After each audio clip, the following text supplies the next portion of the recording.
शंकर भगवान की जय। अमरनाथ पे जब शंकर भगवान गौरा मैया को कथा सुना रहे थे तो आधी कथा हुई और गौरा मैया को नींद आ गई। जब आँख खुली तो गौरा मैया बड़े अफसोस के साथ भोले बाबा से कह रही हैं कि प्रभु हे स्वामी, मैंने तो आधी कथा ही सुनी है, आधी नहीं सुनी। तो शंकर भगवान कहते हैं फिर हुंकरा कौन भर रहा था? तो जो पेड़ पे ऊपर तोता बैठा था वो हूँ करके कहानी पूरी कथा सुन रहा था। सुनिएगा इस भजन के माध्यम से।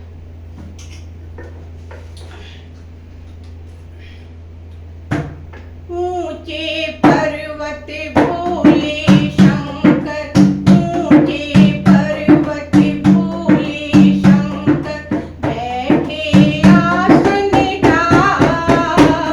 अमर कथा जब लगे सुनाने, गौरा कूद पुरारी उमा के पड़ गए सोता। ओ मेरा दे रहा तोता, उमा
गौरा मैया की जय।